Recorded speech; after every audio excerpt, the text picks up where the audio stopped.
세상 근심 걱정 너를 누르고 십자가를 등에 지고 나갈 때 주가 내게 주신 복을 세어라.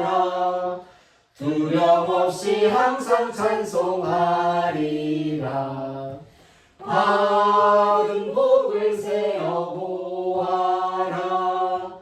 그 신복을 내가 알리라. 받은 복을 세어 보아라. 주의 크신 복을 내가 알리라.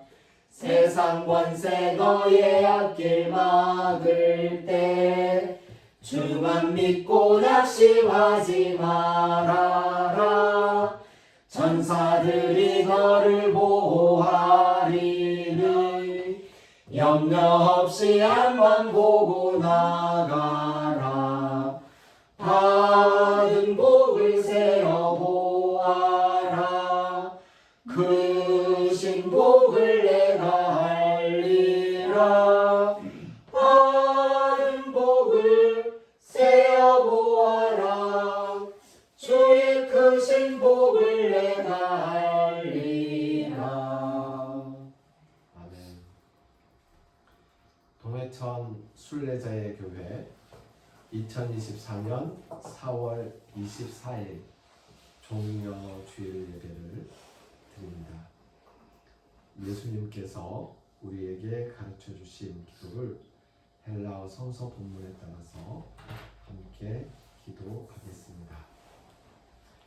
파테르 헤몬 구엔 토이스 우라노이스 하기아스 세토 토 오노아수 엘세토 헤 바실레이아수 게네세토 토 세네마수 호세 우라노 카이에 피게스 톤 아르톤 헤몬 톤 에피우시온 도스 헤민 세메론 카이 아페스 헤민 타 오페레라타 헤몬 호스 카이 헤메이스 아페 카멘 토이스 오페이레 카이스 헤몬 카이메 에이스 에멘케스 헤마스 에이스 페이라스몬 알라루사이 아포투 호네루 호티수 에스틴 헤 바실레이아 카이헤 듀나니스 카이헤 독사 에이스투스 아이오나스. 아멘. 성서의 말씀 마가복음 11장 1절에서 10절 14장 50절부터 15장 15절까지의 말씀을 읽겠습니다. 마가복음 11장 1절에서 10절, 마가복음 14장 50절부터 15장 15절까지의 말씀입니다.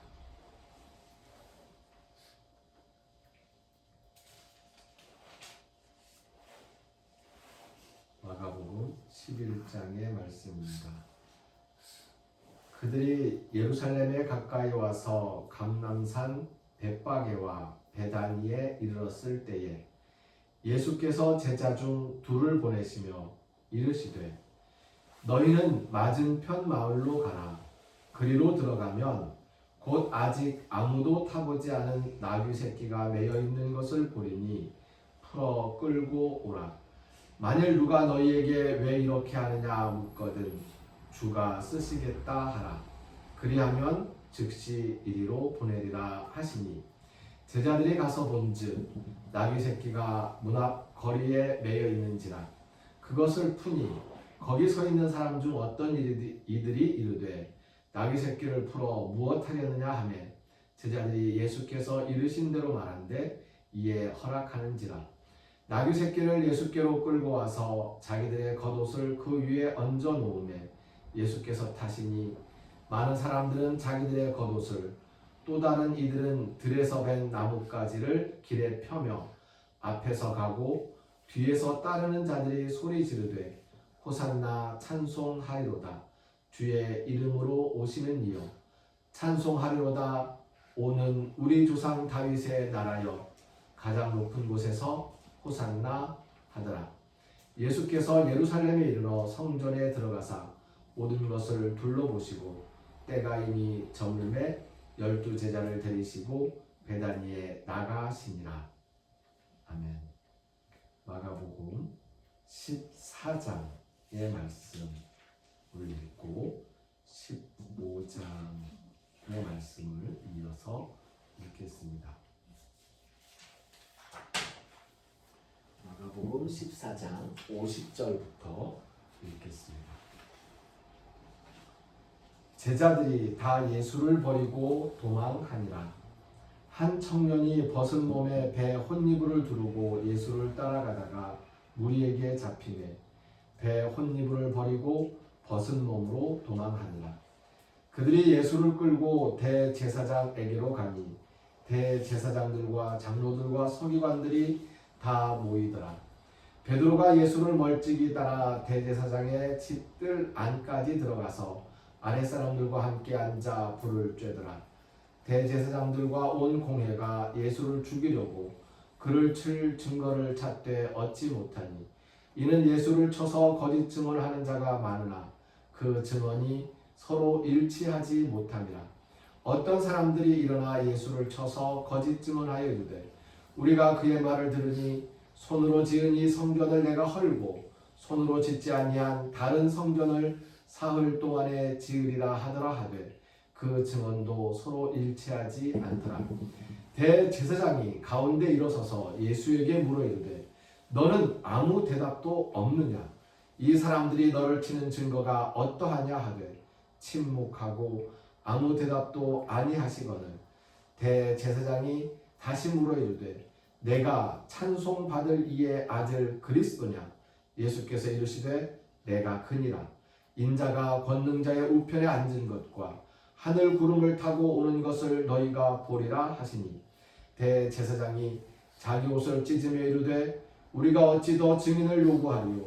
그 신성 모독하는 말을 너희가 들었도다.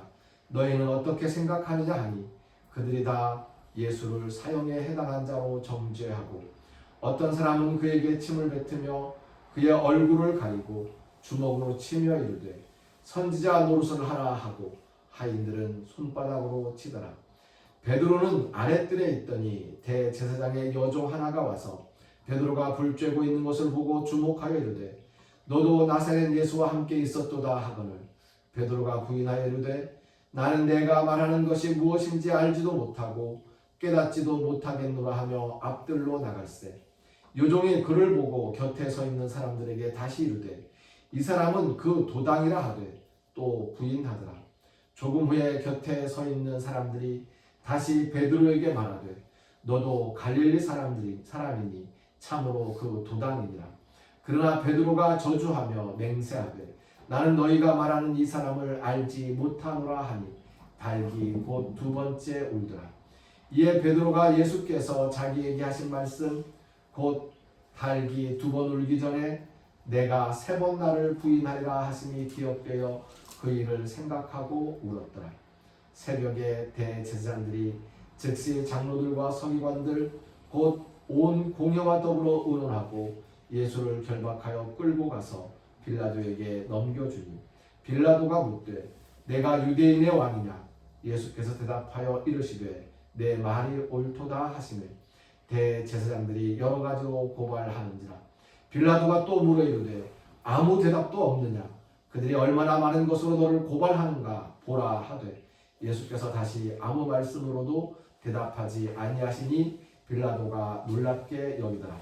명절이 되면 백성들이 요구하는 대로 죄수 한 사람을 놓아주는 전례가 있더니 밀란을 꾸미고 그 밀란 중에 살인하고 체포된 자 중에 바라바라 하는 자가 있는지라. 무리가 나아가서 전례대로 하여 주기를 요구하는데 빌라도가 대답하여 이르되 너희는 내가 유대인의 왕을 너희에게 놓아주기를 원하느냐 하니 이는 그가 대제사장들이 시기로 예수를 넘겨준 줄 알미러라.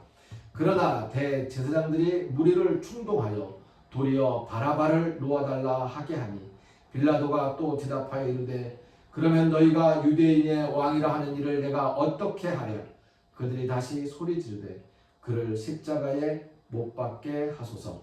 빌라도가 이르되 어찌 믿냐 무슨 악한 일을 하였느냐 하니 더욱 소리 지르되 십자가에 못 박게 하소서 하는지라. 빌라도가 우리에게 만족을 주고자 하여 바라바는 놓아주고 예수는 채찍질하고 십자가에 못 박히게 넘겨주니라.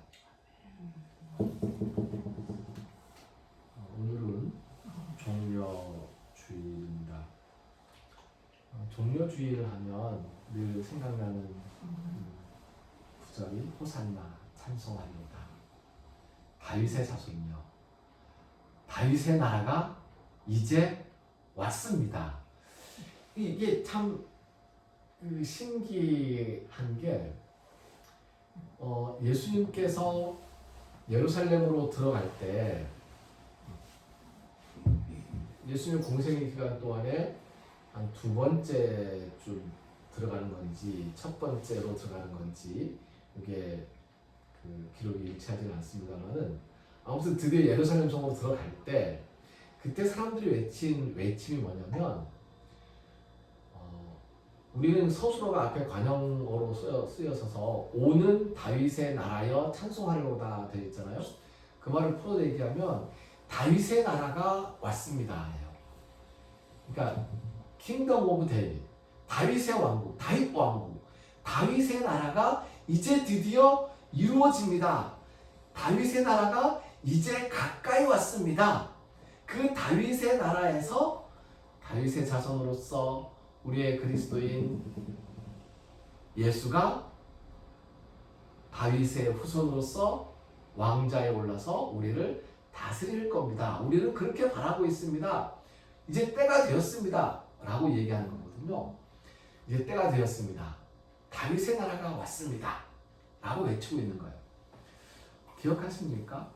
예수님께서 갈릴리에서 예루살렘에서 멀리 떨어져 있는 갈릴리에서 사람들을 만나고 사람들에게 첫 번째 복음을 외쳤을 때에 그 외침이 무엇이었는지 기억하시죠? 하나님 나라가 가까이 왔다는 거예요. 그러니까 예수님은 하나님의 나라가 가까이 왔다고 외쳤는데 그 외침 속에서 사람들이 쭉 모이고 만나고 그리고 쭉쭉쭉 가가지고는 그리고 드디어 예루살렘 성으로 들어가는데 사람들의 군중의 외침은 하나님의 나라가 아니고 다윗의 나라가 왔다는 거예요. 이 하나님의 나라와 다윗의 나라는 어떤 차이가 있는지 좀 고민해 볼 필요가 있겠다라는 생각이 듭니다. 그 고민은 나중으로 넘겨줍니다. 오늘 읽은 본문에는 이 함성 소리가 계속 들려요. 호산나 찬송하는 그 환호하는 소리와 십자가에 못 박히게 하소서, 십자가에 못 박으라라는 그 군중들의 외침, 그 함성 소리가 동시에 들립니다. 이 환호와 함성이 동시에 들리는데 또 이와 대조적으로 침묵이 그 사이사이에 끼어 있습니다. 예수님의 침묵이 우선 눈에 띄고요.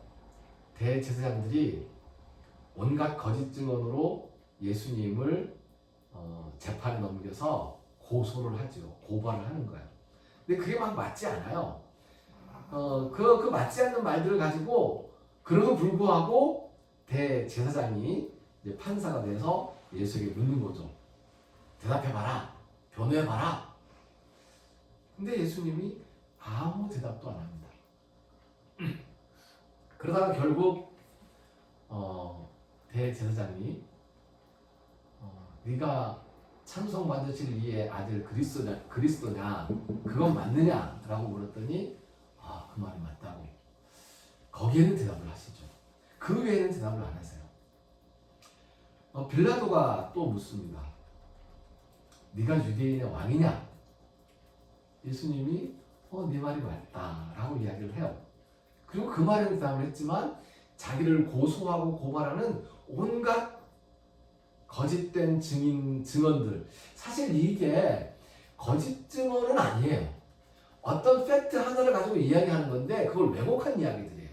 예를 들어서 지금 대제사장 앞에서 재판할 때 고소한 이야기가 이 사람이 이 성전 헐면 자기가 성전 새로 짓겠다고 얘기했다고 예수님이 그 말씀을 하셨잖아요. 네. 예수님이 하신 말씀을 가지고 이야기하는데 그걸 걸고 넘어지는 그 상황들이 다 다른 거예요. 빌라도 앞에서도 마찬가지입니다. 어떤 팩트를 가지고 이야기하는데 그 팩트를 가지고 이야기하는 것들이 다 왜곡돼 가지고 상황을 걸고 넘어져서 엉뚱하게 이야기를 하고 있는 거죠. 이걸 죄로 둔갑시키는 거죠. 예수님은 거기에 아무 대답도 하지 않으십니다. 환호하는 소리와 호산나 찬송하는 환호 소리와 십자가에 못 박으라는 함성 소리와 죄를 고발하는 온갖 그 고발이 난무하는 그 소리들 가운데에서 예수님의 침묵은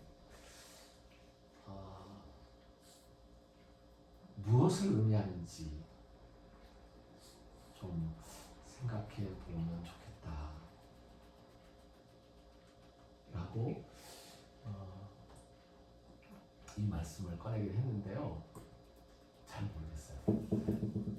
짐작해 볼 수 있는 건 예수님은 그냥 단순하게 나는 나를 위한 변명을 하지 않겠다라고 하신 것인지도 모르겠고 또 한 가지로는 자기를 고발하는 그 사람들이 이게 자기가 원해서 자기 뜻대로 하는 것이 아니라는 것을 아시고 그 사람들이 누구에게 등 떠밀렸는지, 누구에게 어떤 약속을 받고, 누구에게 어떤 그 협박을 받고 저런 외침을 하는 것인지를 아시고 측은한 마음으로 그냥 입 다물고 계신 건 아니셨는가 하는 생각도 듭니다. 지금 고발하는 사람들이 여러 사람이 있는데 이 사람들이 다 이 뒤에서 시켜서 한 이야기들이잖아요. 뒤에서 시켜서 했다는 것은 이 사람들이 꼭두각시처럼 서 있는데 이 사람들이 꼭두각시처럼 서 있는 것이 아무 힘이 없기 때문에 꼭두각시처럼 서 있는 것이 아니고, 자 보세요. 이 누군가가 고발하는 고발자는 아무 힘이 없는 사람은 고발할 수가 없어요. 하다못해 요즘 국회의원 선거한다고 지금 막 나오잖아요. 사람들이 지지선언. 지지선언 하는데 아무 힘이 없는 듣도 보도 못한 사람이 만약에 김준표가 누구를 지지선언 한다 그러면 그게 사람들이 듣겠냐고요, 먹히겠냐고요. 지지선언 하는 것도 뭔가 유명세가 있어야 하는 거예요. 그런데 그 지지선언을 하는 사람들이 엉터리로 할 수도 있고 진심으로 할 수도 있어요. 엉터리로 할 때는 이게 꼭두각시로 서 있다는 얘기잖아요. 그럼 이 사람들은 도대체 왜 저 정도의 사람이 왜 꼭두각시 노릇을 하고 있느냐는 거죠. 그러면 이것은 대단한 약속을 받았거나 대단한 협박을 받았거나 이 둘 중 하나라는 거잖아요. 예수님이 보시기에 그 모습을 보면서 가슴이 아프고 불쌍히 여기는 마음을 가지시는 거죠. 아무 대답도 안 하시는 거예요. 침묵으로 그냥 침묵하고 만다라는 생각이 듭니다. 오늘 새벽에 일어나서 시간이 쭉 지나오면서 한 9시, 10시 사이에 제가 유튜브를 열어서 한번 이렇게 쇼츠 영상들을 쭉 보는데 그 중에 하나가 2016년 조국과 현재의 조국 이렇게 해서 대비시켜놨더라고요. 2016년의 조국은 굉장히 온순하고 얼굴에 그냥 아주 화를 내는 얼굴인데도 불구하고 그 얼굴이 그냥 선한 표정이 그냥 살아있는 조국이었는데 이 현재 조국은 아주 투사가 돼가지고 이제 하고 있는 거죠. 그러면서 그 2016년 그 어간에 그 이후에 조국에게 닥쳤던 그 수많은 고발과 이 고소와 이런 것들을 겹치면서 그는 계속 죄송합니다, 죄송합니다, 죄송합니다 그랬다는 거예요. 내가 잘못했습니다. 내가 잘못했습니다. 잘못했습니다. 이렇게 얘기했다는 거예요. 근데 지금은 잘못했다는 얘기를 안 하고 이제 그 잘못을 지적하면서 싸우고 있는 거죠. 그러니까 그 침묵을 지키던 사람이 그 침묵에서 깨어나서 자기의 소리를 내는 그 차이가 무엇일까? 예수님께서 침묵을 지키셨을 때는 어떤 마음이고 예수님께서 침묵을 깨고 한마디 꺼낸 이야기는 어떤 말이었을까? 요 비교와 그 차이를 생각하면서 그게 묘하게 이렇게 연결이 되는 생각이 들었습니다. 나를 고발하는 모든 소리에는 내가 침묵을 지킬 수 있겠지만 나의 정체성과 내가 누구인지를 밝히는 것에 대해서는 침묵을 지키지 않고 그것은 내가 분명하게 이야기하겠다라고 하는 것이 예수님께서 침묵을 깨는 재판 과정에서 침묵을 깨는 순간이었습니다.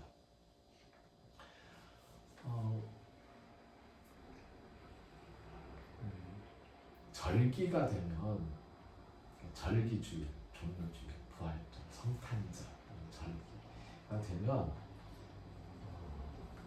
성경 본문을 잡고 설교를 하는 이야기에 대해서 굉장히 고민이 더 심해집니다. 왜냐하면 메시지가 분명하거든요. 같은 말을 반복하는 거예요.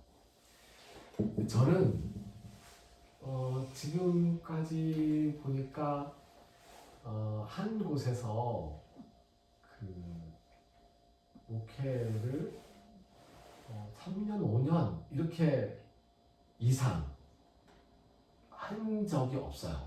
네. 그러니까 그 이유가 무엇일까라고 생각을 해봤어요. 왜냐면 했던 설교를 똑같이 못하는 거예요. 했던 설교를 똑같이 못하는 거예요.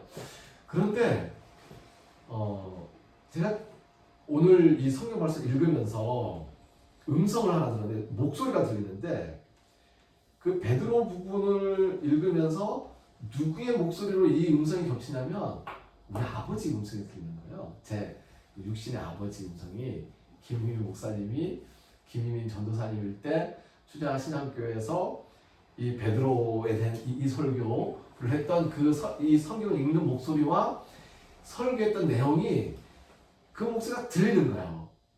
근데 그 목소리를 한 번 들은 게 아니었어요. 여러 번 반복해서 들었어요. 우리 아버지는 한 곳에 가면 그곳에서 가라고 할 때까지 또는 다른 데서 오라고 할 때까지 그곳에 계셨거든요. 아버지한테 제가 존경한다고 이야기했을 때 한 가지가 작은 교회에서 똑같은 설교를 반복하면서 지키고 있는 게 정말로 저는 존경스럽다는 생각을 합니다 라고 말씀을 드렸는데 예전에 잠깐 제가 한 달 동안 한 달이죠? 한 달 동안 그 연동중앙교회에서 사직 목사의 신분으로 축도도 하지 않으면서 마치 스스로 전도사인 것처럼 그렇게 목회를 한 적이 있었습니다. 설교를 레벨을 한 적이 있었어요. 근데 그때는 정말 저는 이제 굉장히 간절함이 굉장히 깊은 때였었는데 그래서 평소에도 강대상에서 올라가서 혼자 기도하고 거기 기도할 때에 제가 뭐 하나를 발견했어요. 강대상 의자 방석 아래 뭔가 두툼하게 깔려 있는 게 있는 거예요. 제가 딱 봤더니 오래된 노트예요. 근데 그 오래된 노트와 같은 노트를 저는 우리 아버지의 설교 노트도 본 적이 있었거든요. 제가 참 바쁜 어린이 청소년이었는데 제가 어릴 때 글을 읽는 게 좋아해가지고요. 아버지 서재에 있는 모든 글을 다 읽었어요. 초등학교 때, 중학교 때. 초등학교 5학년, 6학년, 중학교 1학년 시절에 거의 모든 그러니까 설교집을 다 읽었어요. 모든 설교집. 그러다 보니까 아버지의 설교 노트도 다 읽었어요. 예. 근데 어느 날 예배 시간에 딱 갔는데 아버지가 설교하는데 그거랑 똑같은 설교를 하는 거예요. 예. 그거 어느 예화랑 똑같은 건데? 라고 생각을 하는 거죠. 근데 며칠 뒤에 전화가 왔어요. 추자도에 들어가신 그 목사님께서 저한테 전화 와가지고 자기가 이사 오면서 챙기지 못한 게 하나 있다. 그거 찾아서 보내달라. 강대상 의자 밑에 보면 이 노트가 몇 권 있을 텐데 그걸 좀 보내달라고 하는 거예요. 제가 이미 봤었죠. 그거 봤죠. 이게 정말 오래된 거예요. 그러니까 어떤 중요한 설교는 그리고 내가 정말 붙잡고 있는 귀한 말씀은 세월이 가도 변하지 않고 똑같은 말을 반복하고 있는 거죠. 그게 말씀을 붙잡고 살아가는 사람들의 모습이구나 라고 생각이 들었습니다. 그리고 나서 저를 돌아봤어요. 근데 저는 만약에 1부 예배, 2부 예배, 3부 예배 설교를 하면 1부 예배, 2부 예배, 3부 예배 설교가 다 달라야 할 수 있어요. 그러니까 똑같은 설교를 반복해서 못 하겠는 거예요. 이게 힘들어서. 근데 그거는 다른 말로 바꾸면 늘 새로운 걸 보여줘야 한다는 내 자신의 강박관념이구나. 그게 나의 교만으로 자리 잡는 거구나 라는 생각을 하게 되었습니다. 제가 2007년도에 목사를 그만두게 되는 상황이 벌어졌던 그 가장 큰 벽이 바로 이거였던 거거든요.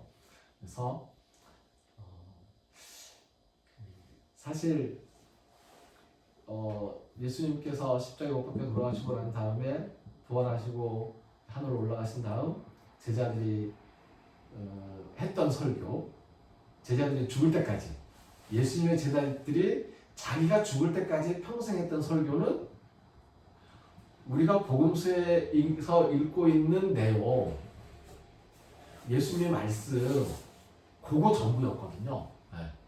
예수님이 십자가에 못 박혀 죽으셨습니다. 예수님이 부활했습니다. 예수님이 나를 이렇게 만났고 나랑 같이 있을 때 이런 말을 했습니다. 그거를 계속 일요일마다 일주일에 한 번씩 반복하는 거예요.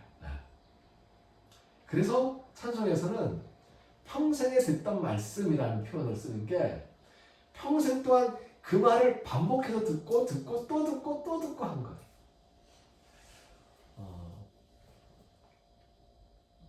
환호와 침묵, 침묵과 함성이라는 이 말씀의 제목을 놓고 오늘 종료주일 말씀과 고난 주간에 걸쳐 있는 그 말씀들을 읽으면서 여러 가지 생각을 같이 나눠봤습니다. 마지막으로 한 가지만 꼭 짚고 싶은 게 있습니다. 그건 다른 것이 아니고요. 같은 사람이라는 거예요. 그러니까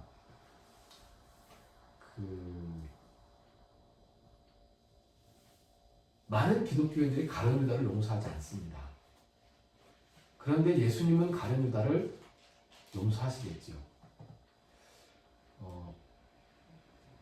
요번에 누군가가 노무현 그 대통령을 막 욕했다고 해서 그 사람이 그 후보에서 물러나는 일이 벌어지는 일이 있었다고 하더라고요. 근데 물러나기 전에 유시민이라는 사람이 그런 말을 하는 거예요. 만약 노무현 대통령이 그 말을 들었으면 와라 한번 만나자 라고 얘기했을 거라고. 네. 그러니까 옆에 있는 사람들이 그 사람을 용서하지 못해요. 근데 당사자는 용서하셨을 거라는 얘기예요. 그러니까 옆에 있는 사람들은 가룟 유다를 용서하지 못해요. 근데 예수님께서는 가룟 유다를 용서하셨을 거란 말이에요. 그 용서하실 거란 말이에요.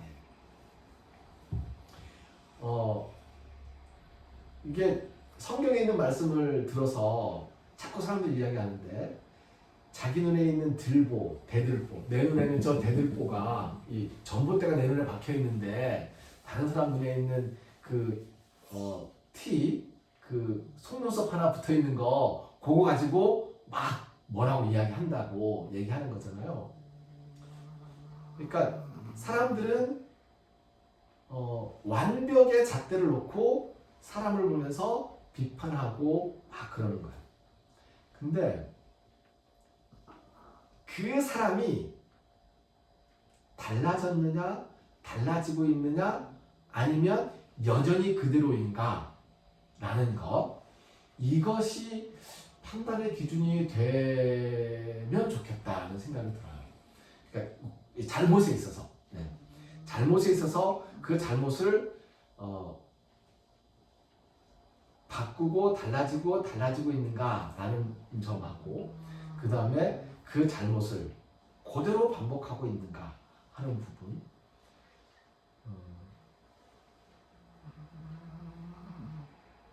저는 사람들의 잘못을 지적할 때 제 자신의 잘못이 먼저 생각이 들어서 강하게, 그러고 보니까 그런 것 같아요. 제가 죄가 많은 사람이라서, 제 스스로 제 잘못을 많이 하는 사람이라서 설교 시간에 그 야단치는 설교를 거의 한 적이 없거든요.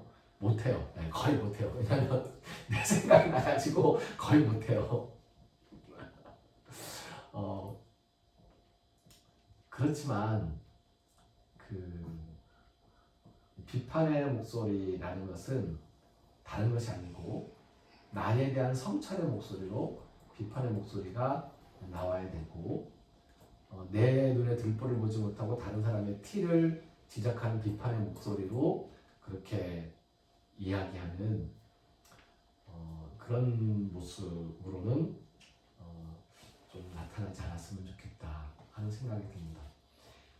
가룟 유다가 같은 사람이에요. 예수님을 끔찍히 사랑했던 가룟 유다와 예수님을 팔아넘겼던, 배신했던 가룟 유다가 같은 사람이라는 거예요.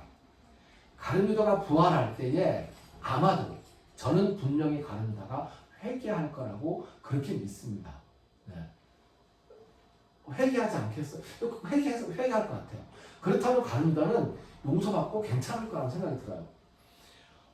내가 예수님을 찬송하는 목소리와 예수님을 배신하고 예수님을 등지는 그 외침의 목소리가 협박을 당했든지 약속을 보장받았든지 그게 같은 거야. 네.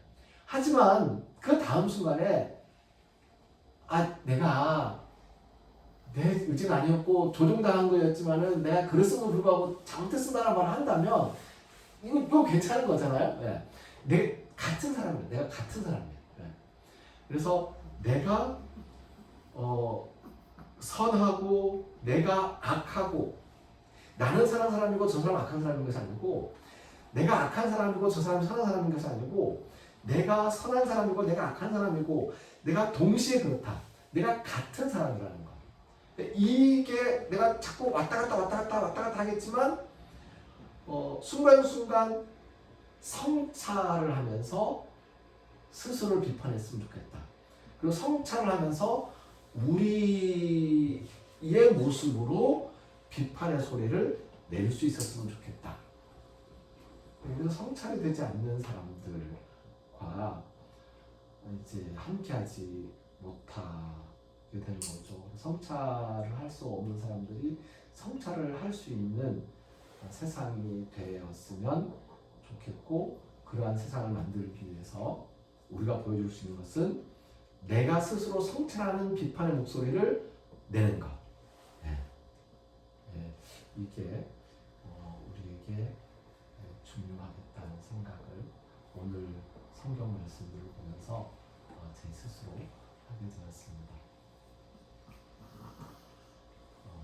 준이와 함께 예배를 드릴 수 있어서 너무너무 좋았습니다. 오늘 깜빡깜빡하면서 고개를 갖다 강제가 아니죠. 조종당해서 의식하지 않았죠. 마음은 있지만 고개 끄덕이고 좀 올라서 그런 거죠. 그렇지? 아, 눈을 끔찍했어요. 네, 감사합니다. 함께 기도드리겠습니다.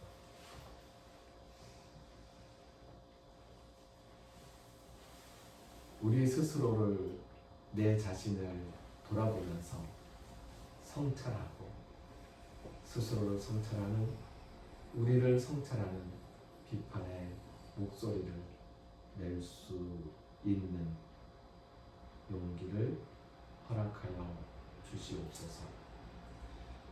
나를 고발하는 수많은 고발들에는 내가 혹시 침묵할 수 있지만 나의 정체성을 묻는 질문에는 단호하게 내가 대답할 수 있다는 그 결기를 가질 수 있게 저희들을 붙들어 주시옵소서. 십자가에 못 박으라는 소리의 외침, 호산나 다윗의 자손이라고 외치는 환호, 그 모두가 군중의 목소리였음을 기억하면서 내 자신의 양면성을, 내 자신의 다중성을 늘 돌아보아 스스로 나쁜 길로 빠지지 않도록 저희가 우리에게 주어진 길을 지켜나갈 수 있도록 저희들에게 성령의 감동하심을 더하여 주시옵소서.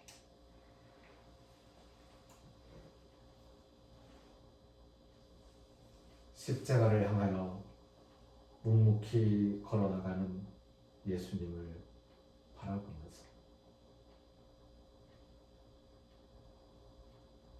그 뒤를 따르겠다는 용기조차 내지 못하고 숨죽여 있는 스스로를 안타까워하며 부활하신 예수님을 맞이하러 갔던 사람들, 그 발걸음 기억하며 예수님을 향한 믿음의 흔들림이 없기를 소망하는 우리 모두 위에 순례자들의 발걸음과 섬기는 일꾼 순례자들의 손길과 하나님의 은혜에 감사하면서 헌신하고 정성을 바치는 그 영혼들의 마음 위에 오늘 함께 예배하는 우리들과 이 빛 속에서 힘들어하는 많은 사람들의 땀 위에 우리를 죽음에서 살리시는 주 예수 그리스도의 은혜와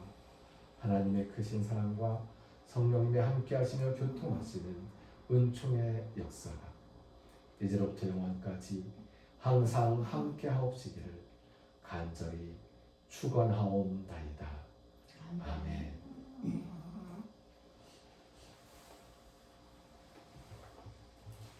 게네세토 서세나가수 함께 찬송합니다.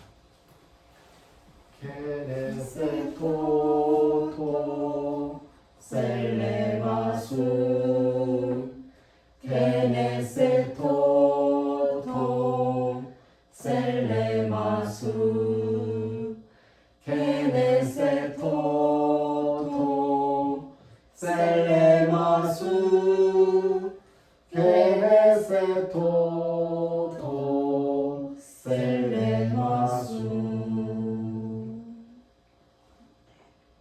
이 땅의 나그네를 위하여 나그네들의 노동과 안식을 위하여 기도합니다. 쭈니를 위해서도 기도합니다. 쭈니 얘기 좀 들려주실래요? 준이요? 왜요? 예뻐서. 입양 되게 중요합니다. 몇 살이에요? 한 4살 정도 되지 않았을까? 제 생각에는 5살 정도. 4살, 5살. 4살, 5살. 4살 정도. 얘가 아주 귀여워요. 네. 근데 아주 힘차고 당찬입니다. 네. 아주 힘차고 당찬. 나 처음에는 이렇게 입고 있는 제 모습을 처음 보고는 못 알아봤어. 못 알아보고 있다가 그래서 여기 와서 냄새를 맡아보고 그때 이제 안 거예요. 알고는 이제 막 안기려고 해서 내가 조금 안아줬었는데 잠깐 한 번 더 좀 해줘. 야호. 이쯤이에요. 뭐지 한다고. 쭈니가 입양 대기 중입니다. 같이 살 수 있는 사람이 있으면 좋겠어요. 네. 얘가 얘의 가장 좋은 장점은 딱 붙어 있어요. 사람 옆에 잠잘 때도 붙어 있어요. 이불 속에 들어와서 내 등을 따뜻하게 해줍니다. 그래서 겨울에 정말 따뜻해요. 같이 자면은. 네. 얘의 단점이 뭘까? 얘의 단점은 먹는데 욕심이 많습니다. 그래서 주는 대로 다 먹고요. 그리고 안 줘도 막 찾아 먹어요. 그래서 먹는 걸 잘 통제해야 돼요. 네, 그것만 되면 벌태예요. 그게 제일 착한 거야. 잘 먹는 거. 그 밥상에 올려놓고 얘가 뛰어 올라갈 수 있는 높이면 그 한 놈 하나에 밥상에 초토화 될 수 있습니다. 넘어지겠다. 그 다음 주에 부활주일인데요. 사실 우리 기독교인의 절기 중에서 가장 중요한 절기가 부활절이라고 저는 생각을 합니다. 아까 얘기를 시작하기 전에 김은혜 전사님께서 작년처럼 계란을 좀 준비해서 동네에 경로당까지 가는 길 어간에 조금 나누자라고 말씀을 하셨는데요. 그랬으면 좋겠습니다. 어떻게 준비할지는 이따가 다시 의논을 좀 하도록 하겠습니다. 동해천 순례자의 교회 김준표 목사, 김은혜 전도사, 김현희 권사를 비롯한 일꾼 순례자들은 교회의 주인이신 예수님을 섬기는 마음으로 교회를 찾아오는 순례자들을 귀한 손님으로 모시기 위해 애쓰겠습니다. 감사합니다. 좋습니다.